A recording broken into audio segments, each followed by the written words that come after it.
Hey and welcome to another Spook 811 tutorial. Today I'm going to be showing you how to install the permissions plugin and how to set up local shops with it, because I've been trying to set it up. I can't find anything online to set it up, because you need a thing called a node with it. I'll explain that in a minute. So first we're going to download the permissions. Once it's downloaded, you need to open it up. Open up another window. Oh, another Finder window. And go into your server plugins. So we need to copy permissions file and permissions.jar into the file. You can copy it or just drag it. I just drag it. Up to you. You can arrange it so it looks pretty. Right, you got the permissions jar, which is all the combined stuff, all the important bits, and then you got the other important bit, which is the readme .yml. This needs to be renamed to the name of your world. So mine's Spook 811 tutorials. So Spook 811 tutorials. Enter and close that. That's renamed now to the name of the world. Now if we open that, it says that there's nothing that can be opened with, but there is. You can use it with text edit. Let's make that bigger. Right, all this basically explains it to you, but it's not the easiest to have to read through and everything. I find it easier to use YouTube videos because they help explain it to you. So now we've got the groups thing. This basically is a ranking system, so you can have a low level guy and a really high level guy, which in this case is the default guy and then the admins. So we're going to add two other I suppose you call them ranks to the plugin. We're going to add a shop and a build. So builder is obviously a builder, and you can only give certain shop commands like buy and sell and all that kind of things. And we can give the shop group every command that's possible with the shops, because they own the shop and it's up to them to set it up and keep it going. So first we're going to copy the moderator and just add a bit more space for him to go in. Right. On this, with YML, you can't use the tab key. I don't know why. It's something to do with the YML coding. Google it. For every tab, you need to do 4 spaces. So, because you can't do the tab. So 1, 2, 3, 4. Make sure it's all lined up as well. Kind of helps make it look neat. I think it affects the coding. If not, correct me on that one. So we're going to rename this builder. We're going to give the build true. Basically default false. When you get a new player that comes into the world, he'll go to the default group, which is default on this one, and then you can promote him to be a builder or shopkeeper, whatever you want to do. You got prefix and a suffix. This just adds things to the text, and then build. So if you want them to be able to build, which we do. Inheritance is basically taking the codes from the group above. So the group above is called default, so it's -default. Permissions is the node, right? The node basically is a piece of code that comes with every plugin, supposedly, but with local shop I couldn't find one. Basically,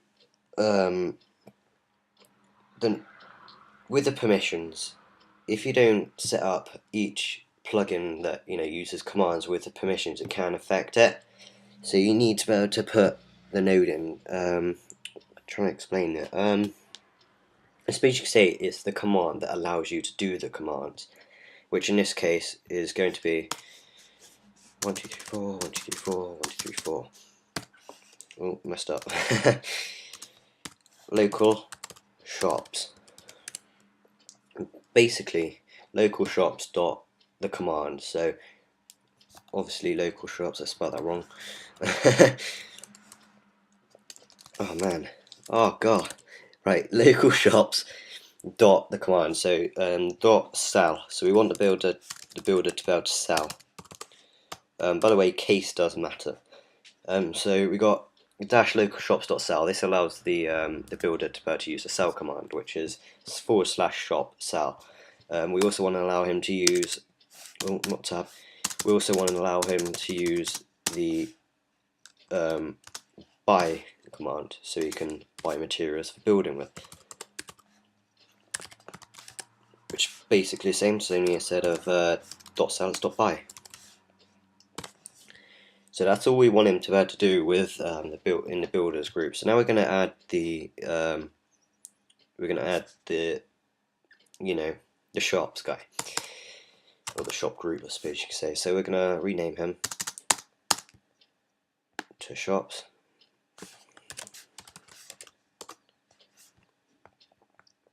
Default false.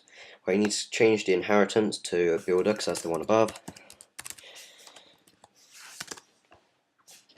And the permissions, I don't know if you need to keep the bar.foo, but I'm going to do it anyway just in case.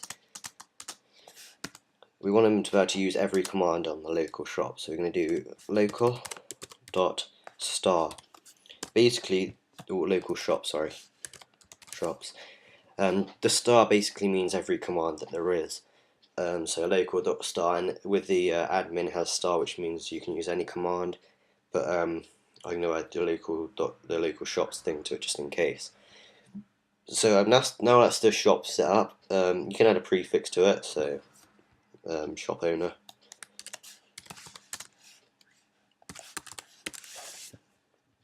For the builder, you could have Bob the builder.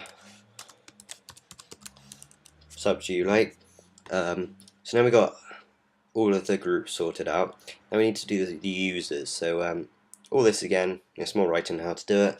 Not too important, but you can delete it, but make sure you don't delete anything that hasn't got these little hashy things next to it, because it is coding otherwise.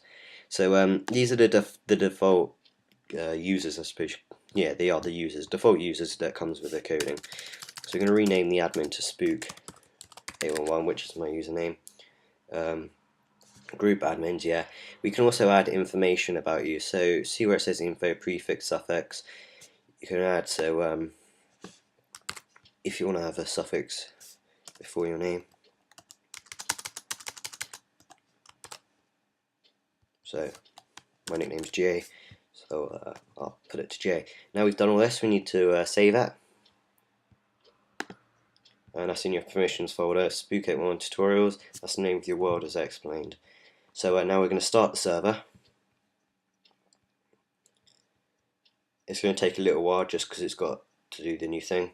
Because I've already made this one, I've already got one shop which I've named eBay because it's just like a trade center for all my guys, just to trade their things, sell them, come and go with what you need and want.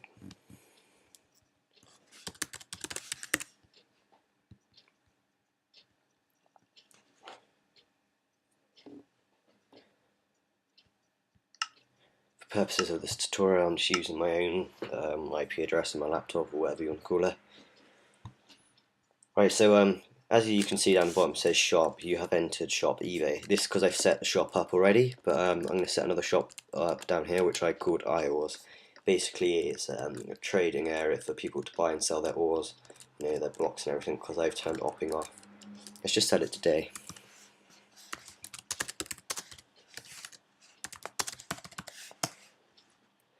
Oh, it's a bit bright, so it's a bit stormy and cloudy thanks to the update we've got weather. Woo! So we're going to set this shop up now. So we're going to do shop select. Basically, shop select allows you to click corners to for the shop. So it basically makes a big box. The computer reads it as a box that you're in, and when you enter and leave it, it knows whether you're in the shop or not. So now we're going to tell it to create the shop. So shop create. I'm going to call it iOS because that's the name of the shop. Right now it says iOS was created successfully. You have entered the shop iOS. If you step out the door, bam, it says you've left it. Step back in, bam, it says you've entered it. So that's how you set up a shop with the permissions, node, and all that kind of stuff. I hope you've learned from this tutorial. You can join my server. The link's below. It's or you can just go on my website www.japps.co.uk.